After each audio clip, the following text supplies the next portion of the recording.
Right, I'm checking on some background stuff here. Wait for people to join us. As you can hear, got the kids here. Thursdays and Fridays, they're with me, so you may hear them in the background. Sorry. We're streaming today on several places. Usually we just do a live office hours every Friday with our personal group in our private Facebook group for Straight Talk Commercial Real Estate Academy. If you are not part of Straight Talk Commercial Real Estate Academy yet, oh, here, let me do this. There you go. You can sign up right there. Currently $97 a month. We got about 50 plus hours of video training on commercial real estate on all sorts of topics if you are seeing this anywhere other than our private Facebook group. Usually we do it just for them, but once a month or so, we will post up on our YouTube and our other Facebook group as well. So if you have any questions, type them in the comments here. If you're seeing this after the fact and you have a question, feel free to type it in the comments there as well, and we'll get them answered. If you're here for the first time, usually we'll take about 10, 15 minutes or so for a topic. We'll do whatever people have been talking about over the week, or we may do it for a topic that I choose. This week I've chosen cost segregation, and specifically we're talking about accelerated depreciation, and you'll see why that's a massive benefit to your clients here in a second. But during the process, the idea is that you guys can go ahead and ask questions. You can ask it on any topic. It doesn't have to be specifically what we're covering today. So if you're watching this in the future, feel free to go ahead and ask a question on any topic whatsoever. Let's see here. All right. So cost segregation. First, we're going to talk about depreciation. Okay, so depreciation for rental property or multifamily property it's for the improved value of the property. So there's a land value. If you've seen the tax assessor, so there's a land value assessment and there's an improved value assessment. So you can depreciate the improved value of a property over a certain period of time. If it's a multifamily or a rental, that number happens to be 27 and a half years. If it's a commercial property or 5 or more units, actually, no, that does not apply. So a commercial property would be 39 years. Multifamily also falls under 27 and a half years, so it's a bit faster.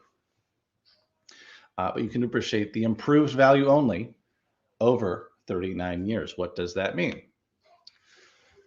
The very basic way of doing this is called straight line depreciation. It's just a flat number. So say I've got a $10 million property that I purchased, and the land part of that is assessed at $500,000. What that means is the improved value is the remainder, right? So that's 9.5 million in improvements, right? So that's the building, that's the parking lot, that's the lights, that's the windows, that's everything involved with the property, the personal property included, right? So the fridges and fixtures and equipment, all of that would be the improved improvements for that property. If it's commercial, I can then depreciate that over 39 years. So you can see here 9.5 for the improved value over 39 years means every year I get to claim about a $243,000 write-off. So if I have income of 240 and I've already got this building, so this building spends off 240,000 just for our purposes in income, I get to write that off because I have a write-off of 243. And then I get to, in most cases, carry that remainder forward to the next year, which is pretty cool. I am not a CPA. I'm not a cost segregation analyst. This is just what I've gathered over the years. So if you want to pursue this and take a closer look, I would recommend you talk to, they're all over the place. Just look for cost segregation analysis on Google, and you'll find all sorts of people. This is a bit blurry, but I thought this was the best way to describe accelerated depreciation. So we talked about the straight line where we just divide it by that 39 year or 27 and a half year number, where that was, that resulted in 243, right? Well, all of them are not going to depreciate at the same rate. The roof on the building is not going to depreciate at the same rate as the refrigerator that is in, for instance, one of the apartment units. It's not going to depreciate or deteriorate at the same rate as the parking lot. Okay, so what they've done is they've separated these out into different schedules depending on the type of property something is. And so what you can do is a cost segregation study where someone will go in and on paper, they'll pull out absolutely every piece of the property and put it in these different buckets, right? So you could put a certain amount of value in that 5 or 7 year bucket, a certain amount of value in the 15-year bucket, depending on what it is. And in the remainder, the very base of the building, you can see they're written, would be on the 39 years. So your roof, the very physical structure itself, but the windows could be broken out, the doors, right? All of the different pieces of that can be broken out. And that's what they'll do. So what you'll end up happening is instead of writing it off a flat 243, right, over 39 years, I'm not going to probably own it for 39 years. I want to get all that write-off as soon as possible. You can kind of front load a lot of that into these different buckets that are a lot quicker. And oh, John's got a question here.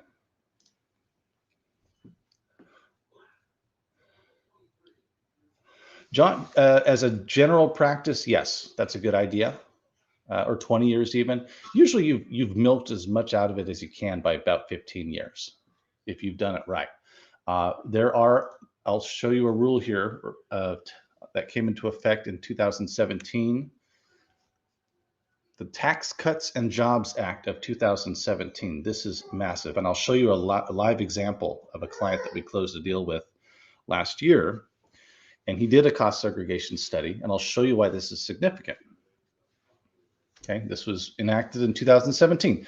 They've got bonus depreciation rules that make the cost segregation process more valuable in 2 ways. First, they increase the bonus depreciation percentage to 100%. So there's some things that you can not only say, hey, it's in the 15-year bucket, but also, hey, this one doesn't technically belong in the 15-year bucket, but because of certain rules, we're going to put it in there. And also, I'm going to depreciate it more than I typically would.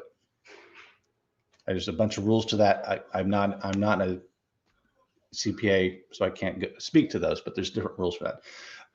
And also, and this is what's important, property that has a useful life shorter than 20 years, right? So remember those buckets. You have a 15-year bucket, 5 and 7-year bucket. If it's in either of those buckets,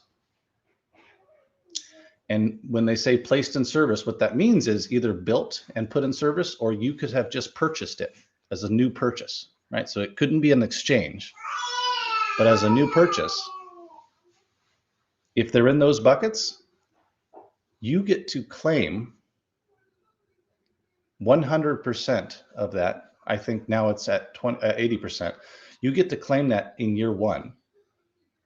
And I'll show you why that's powerful. This is huge. And it's only here between now until 2023 of January 1st. So we've got 1 year left of this, unless they extend it, which I don't believe they have. So let me see here. Is that the end of it?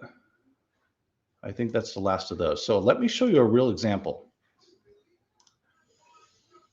Let's see here. Where's mine? There it is.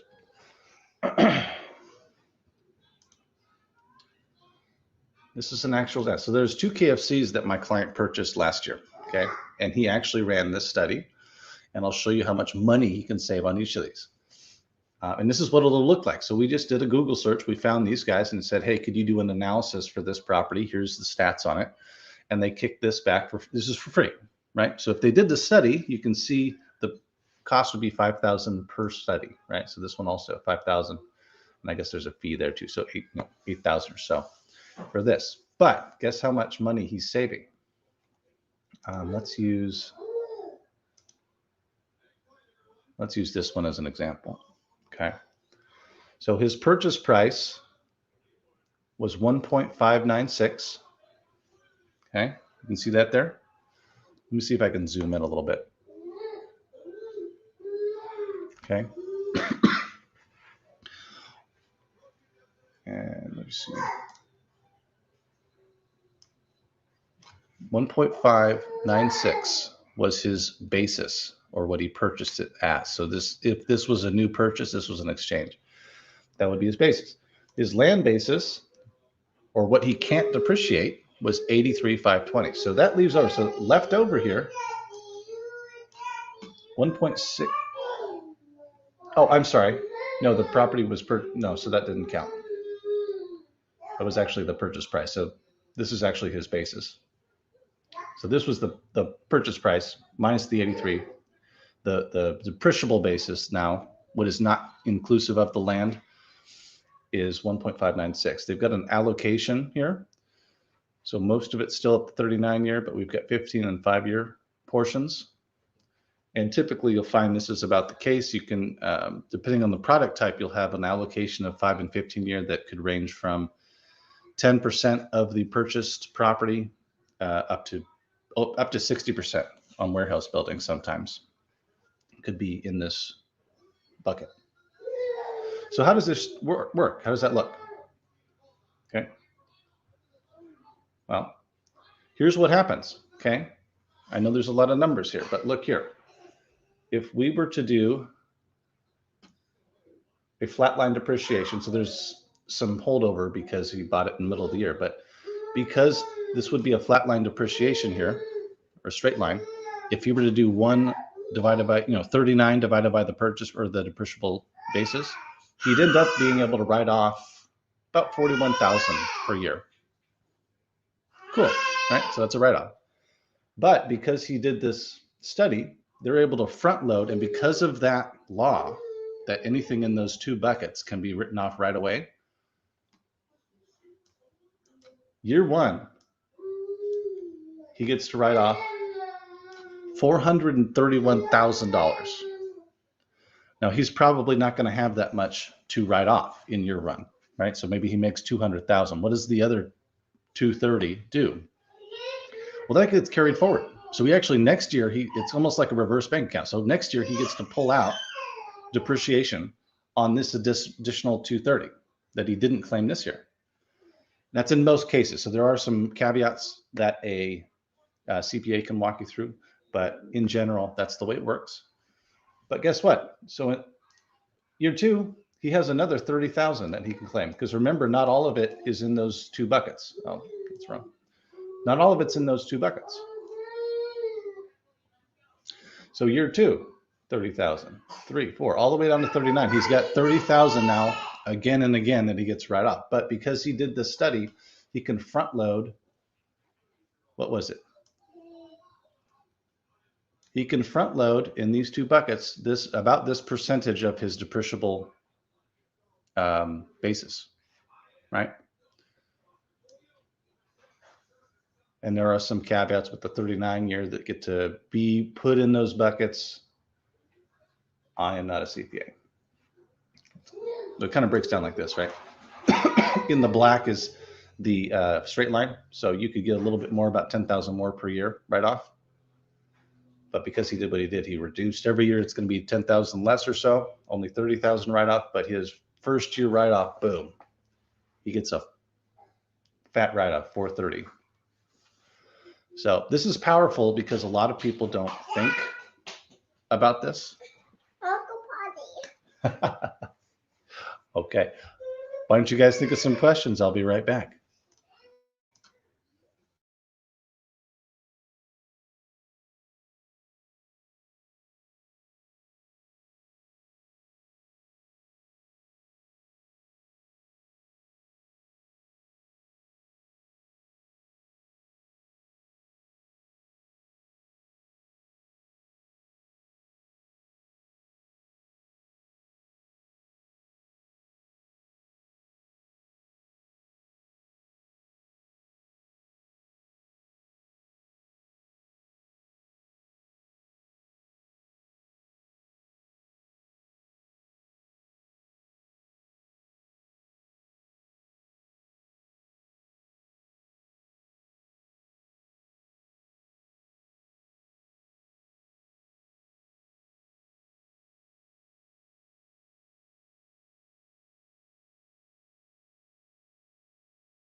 All right, got some more coffee, got everyone taken care of.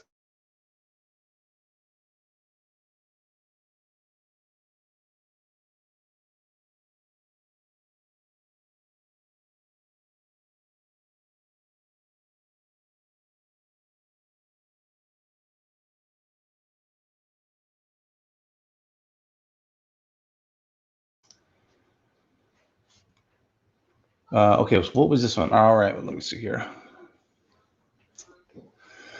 Owners that have owned 15 years minimum, well, it depends on their situation. So have they done something like this? Have they done more of a traditional breakout like we were talking about?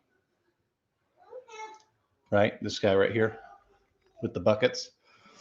Or did they do, what I'm talking about here that was enacted in 2017, where they just front loaded everything, in which case, after 5 years, it's kind of time to make a move, probably, right? Make a move up. Because if you've got a basis of this 1.5, like my client has, you need to buy up to depreciate more. And it may or may not make sense to start a new schedule. But that would be the time, would be after a couple of years. But yeah, 15 years still, there's some reason to make a move. And what you can do is you can show them why it's time to make a move. And that's part of the, the two-step listing process there. That's part of your presentation with your broker appraisal.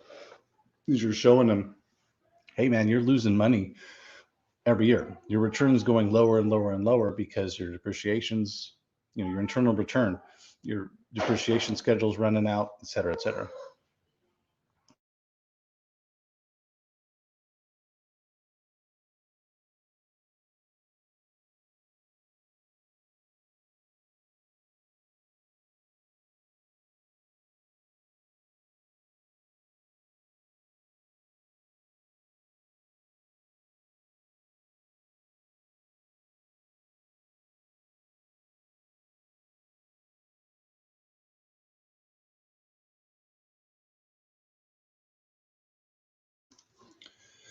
That's all I really had. What other questions do you guys have? Let me know. I'm going to stick around for a couple minutes, see what else we get.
Well, that's where I have to pay back the tax. So I'm writing this off for now, but I have to pay that back when I don't exchange. So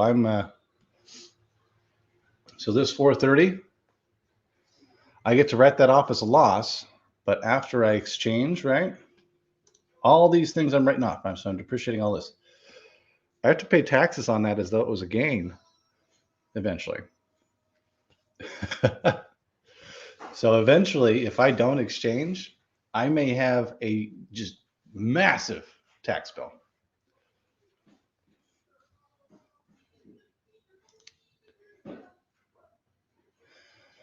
Do you get the remaining depreciation left on the schedule? So what you're asking is if you, sell, halfway through and there's still, say 500,000 left to depreciate, do we get to claim that? You do not. You do not. Now, one thing you can do, again, I don't know the specifics of it. Where's there? Yeah. We've got these different buckets. Say your study separates everything out and you've got your roof on a schedule, right? So your roof's going to remain on 39-year schedule, and say there's, oh, I don't know, 4 useful life years left on the roof. It needs to be replaced soon. And you depreciate that. You do year by year depreciation on that up to 4 years, and then you replace it. Well, if there was a remaining depreciable amount on the roof, so this is where I still own it and I'm replacing the improvement with a new improvement. If there's a depreciable life left, say there's 10,000 left on the roof's depreciation schedule that they've set up, but I replace it before I get to claim that. In that case, I believe, get to claim that remaining 10,000, and I get to start a new schedule for the new roof. So I put $50,000 into this new roof. I get to claim the 10,000 loss that I have carried forward from the previous roof, and I've set up a new schedule with this new roof and what it cost me. That's going to be, I don't know how the specifics work, the numbers work, because obviously it's not going to be, I guess, 39 years because everything else is on a different, well, maybe it does, but not sure on the specifics of that, but you do get to claim that, I've been told, on the classes I've taken on this prior. If you've got some useful life left or some depreciation left on some of these improvements as you separate them out. You can't do that if you do in straight line, because you can't pull those out on their own schedules. Good question. I don't know if I put that up here.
I was on mute that whole time. This would happen. So when does the tax come into play? That's when you sell. So when you sell, you've got a long-term and short-term capital gains tax that's placed on you. You also have depreciation recapture. So however much you've written off, that has to be taxed. I don't know if it's a one-for-one, like it's income. Like, so if you've written off $1 million at sale, do I have to pay as though I've just made $1 million in income? Is it taxed like, capital gains? I don't know how that specifically works, but you do have to pay taxes on the stuff you've depreciated at sale. So my only option at that point is to exchange, right? So say I've got $1 million property that I bought. I wrote off all the improvements of that over 27.5 years because it's multifamily. I sell it for now 5 million because it's improved in value. And I go buy a $5 million building. Well, I've got $1 million basis that I now have to start with, but I've got an additional 4 million in improvements essentially that I can now see if it makes sense for me to do another depreciation schedule, pull all those pieces out into the different buckets and start over with this now additional 4 million in equity that I've placed into this new property. CPA would know if that makes sense. But again, when I sell and I don't exchange, that's when I pay those taxes. So if I've been depreciating and buying up and up and up and up, I'm selling a $10 million property and cashing out, but my basis is $1 million, which I wrote down. I've got all of this depreciation I have to pay taxes on. So usually the way out of this would be to die, because your basis gets stepped up upon death for your heirs. So if I keep it and I die and it's worth 10 million, the basis is then stepped up to 10 million. So when they sell it, that depreciation does not come into play. Good question.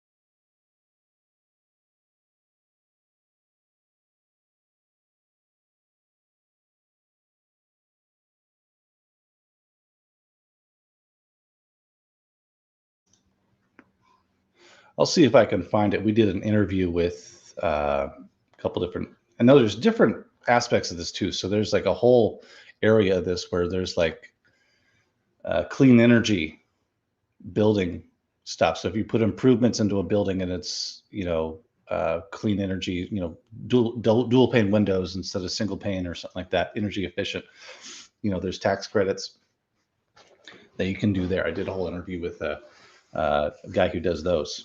So I'll see if I can find that and post it in our group here. Again, if you're not on our private Facebook group, we usually do these privately. Right now, we're going out to our YouTube and our other Facebook channel. Right there at the bottom, you can sign up if you're interested. Monthly fee, over 50 hours of training, and then we do office hours every Friday on different topics and answer questions.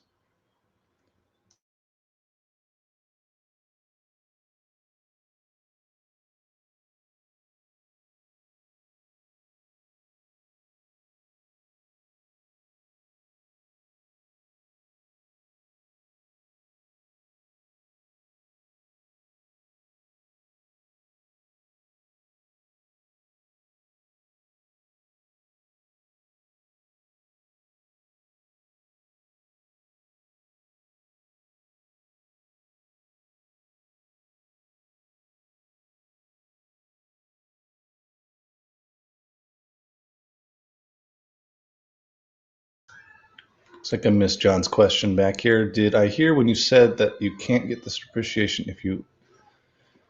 Okay, yeah, so maybe I explained this. So I buy $1 million property. I depreciate all of the improvements, right? So now it's basically just the land value. If I sell it for $1 million and buy $1 million property now, I don't get to reset that. My basis now, unless I pay back the taxes that I owe for the depreciation I've written off, my basis is now and still is $1 million. Okay. The only way to do more depreciation is to buy up, which is typically what you do. Right now, with this rule that we've got here that's going on, I see people,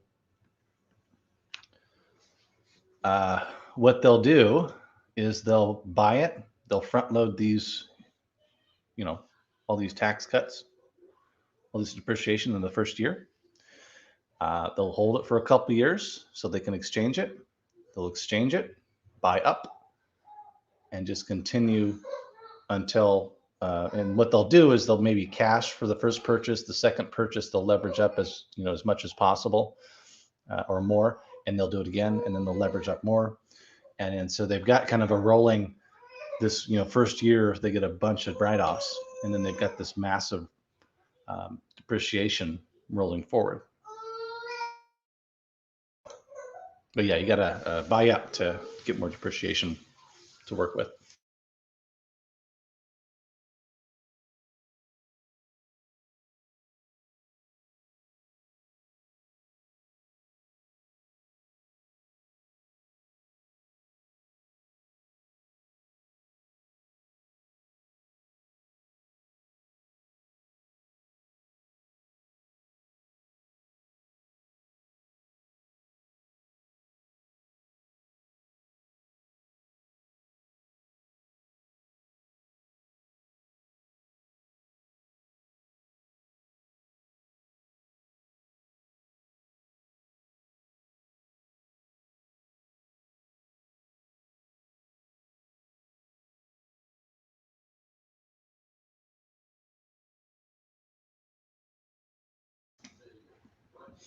All right, I'm going to stick around a couple more minutes. I don't see any questions. More questions coming in. Just let me know what else we got, and I'll stick around for a little while. I'm here to get more coffee.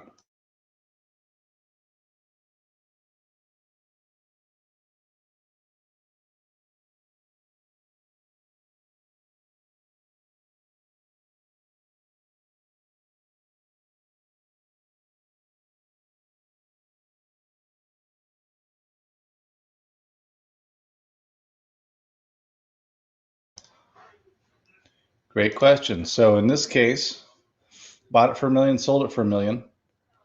Did not have any capital gains, did we? Right? But we depreciated the improved value. So we wrote off whatever, 800,000 of that was written off as a tax write-off. Right? I claimed that I was losing money.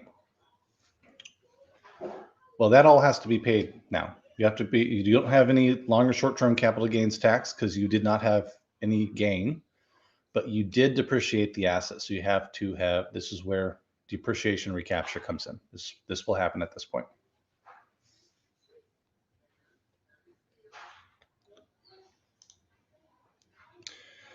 Jess, so is there a certain minimum percentage that you would have to buy up to qualify again? I'm told that it starts to make sense to do this cost segregation study.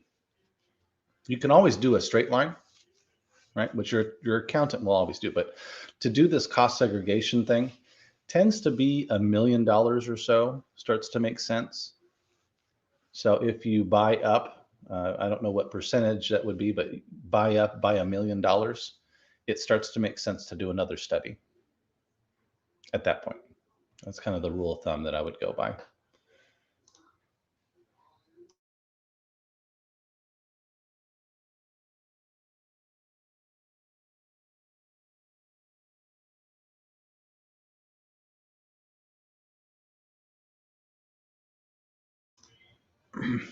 Because what I'm doing here, right here, I'm not making $430,000. I'm saving the taxes that I would pay on $430,000, right?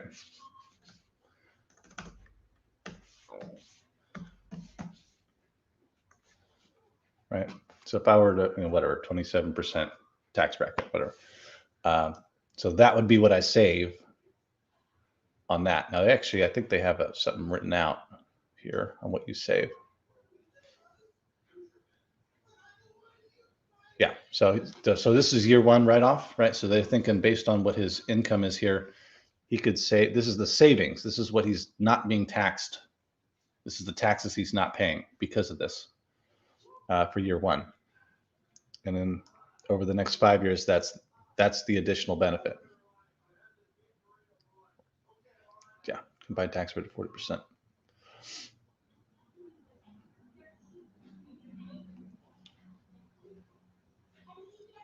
So hopefully that makes sense. That's the money we're saving. We're not saving $400,000. We're saving 160.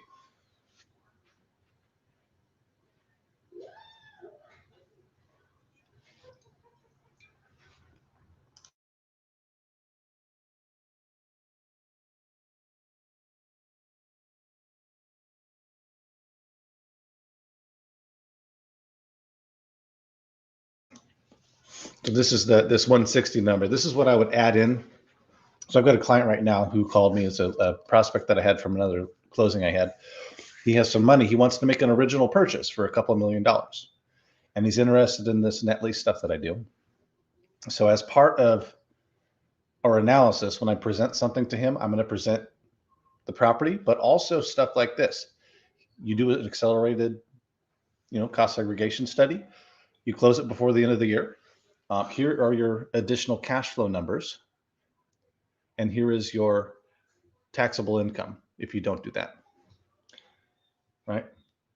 So I'm not just going to show him, here's the property and here's the net income. Here's your cash flow if you do this.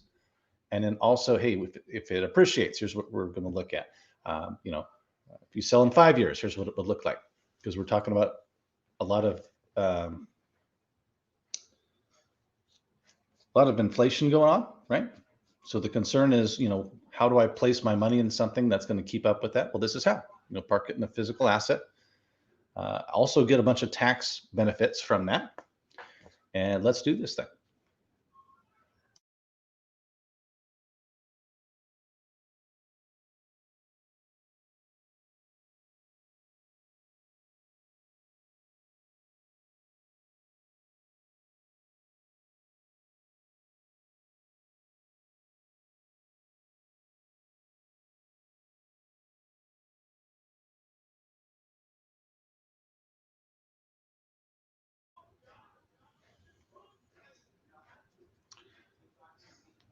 All right, time is 10:40-ish. I'll stick around till 10:45 if I don't see any more questions. We will see you next week. I am here in the background.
So after 6 years, based on the graph, if the owner sells, how much tax from depreciation would she owe?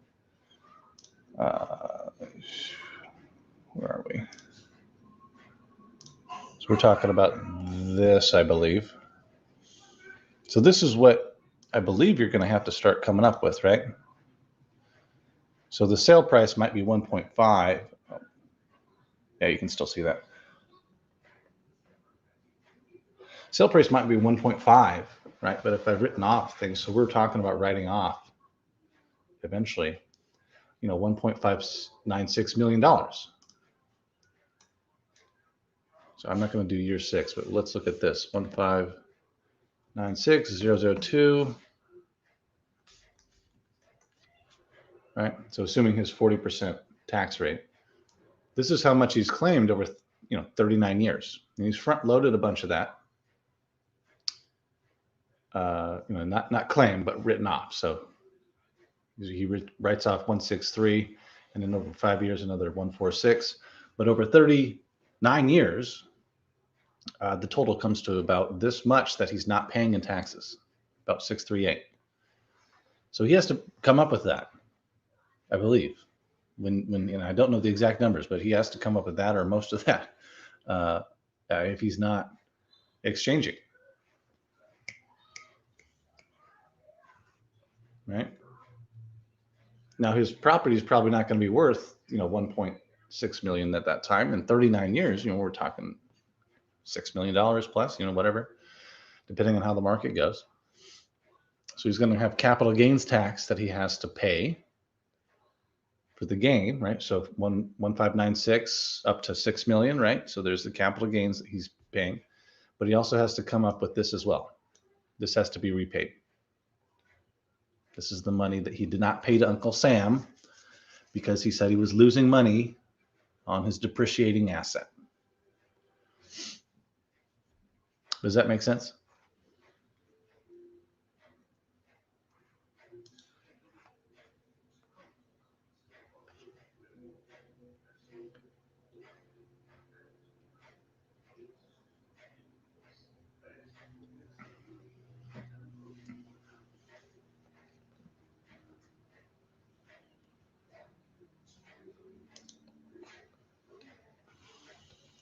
Yeah. So if you, well, even then, so say I bought it for $1 million, I sold it, I wrote everything off, and then I sold it for 600,000.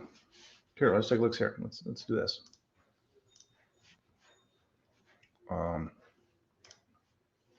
Let's do it. That's actually a great question.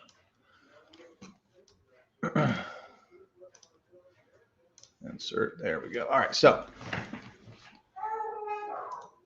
check this out. Let's make this big.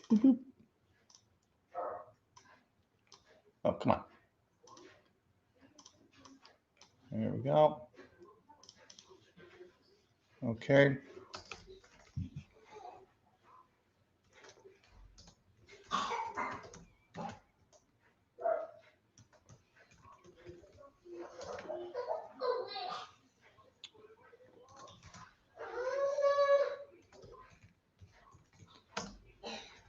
Right. So if you buy it for $1 million, sell it for 500,000, you have a $500,000 loss, right?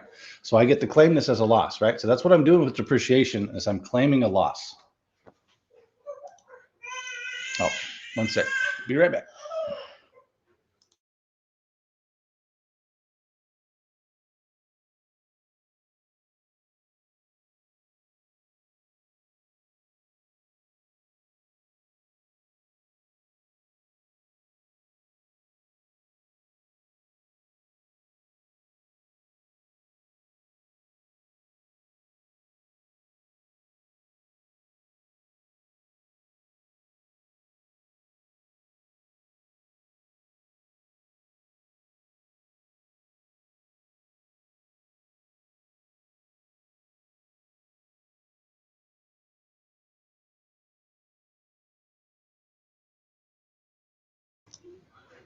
All right, sorry. Okay, so I'm claiming a loss right here because I lost money. I bought it for $1 million, sold it for 500. That's $500,000. But I've written off the whole thing, everything I can. So let's assume that's 800,000.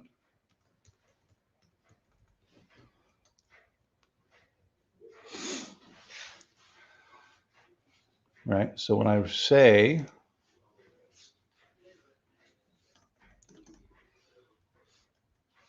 assume we're in the same tax bracket. So what I'm saying is I've depreciated $320,000. Now that has to be paid back.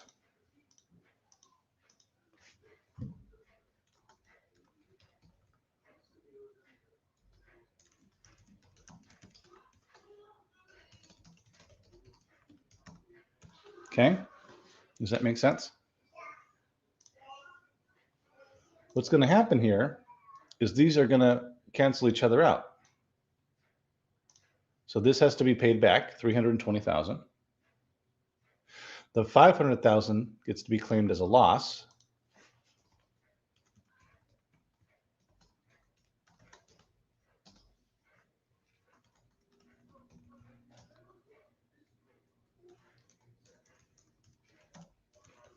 Spell that right.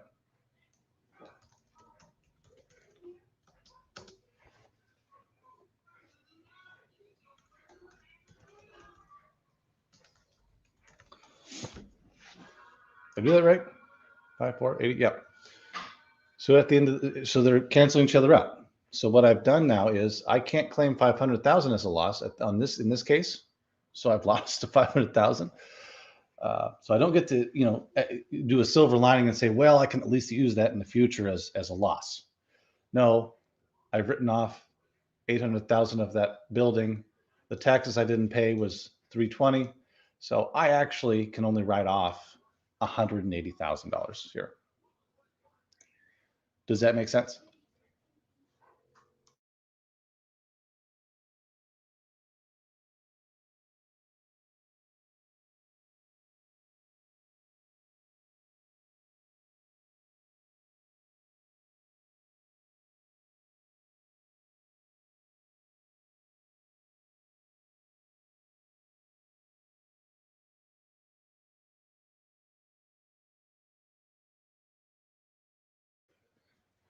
So that's wrong. There we go. So it wasn't 320 additional depreciate. It's just that's the amount I was not paying in taxes.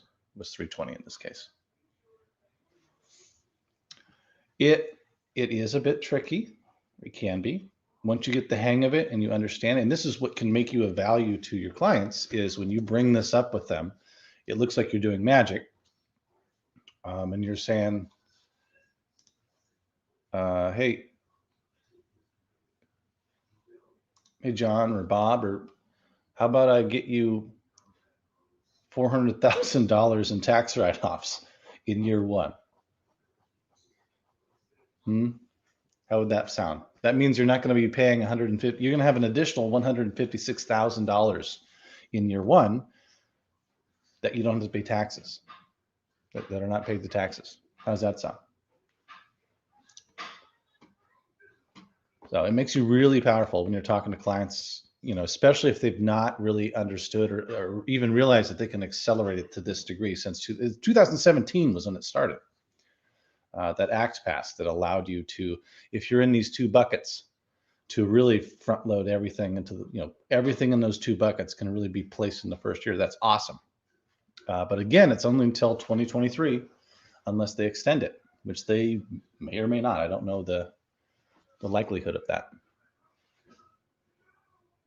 So since we've had a changeover in the parties, I believe, unless it flips again, that may go away.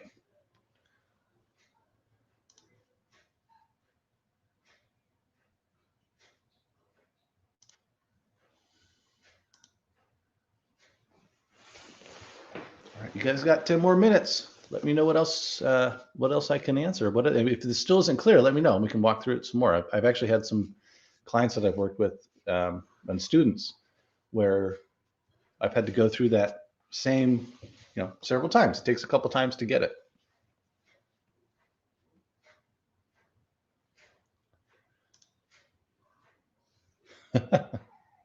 Well, Bob just has to exchange forward, right? Bob should know that depreciation has to be recaptured. I hope so.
All right, guys, I'll stick around for a couple more minutes.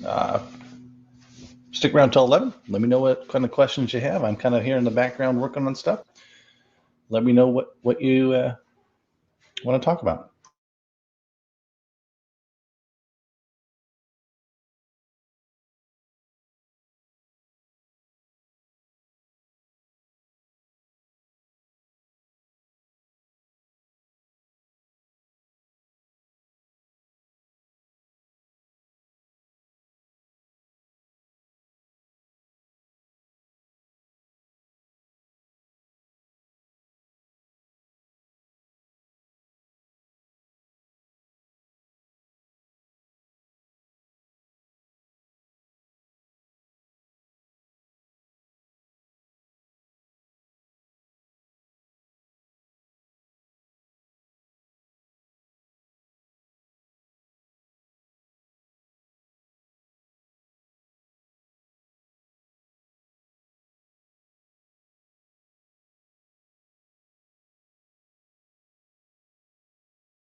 Thank you guys. Great questions today.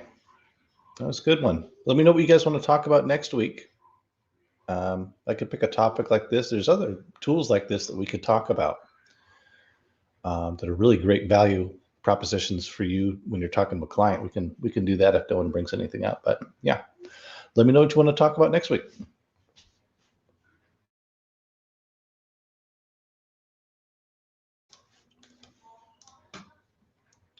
Well, if you're watching this on YouTube or outside of our private Facebook group, remember again, you can sign up for our private Facebook group. We do this every single Friday at 10. We do different topics. We do topics that clients or students want to talk about. We do topics that I can pick. That's really to get a conversation going. But in reality, if you have a question about absolutely anything in commercial, the goal of this is to answer those questions. So feel free to join us at straighttalkacademy.com. There's no long-term commitment. It's a monthly fee. And then, you can quit anytime. If it doesn't work out for you in a month, that's fine. But I think it's a really great value. We will see you in there, and our members, we'll see you next week. If you're watching this after the fact and you have a question, feel free to type it in the comments and we'll get it answered. See you next week.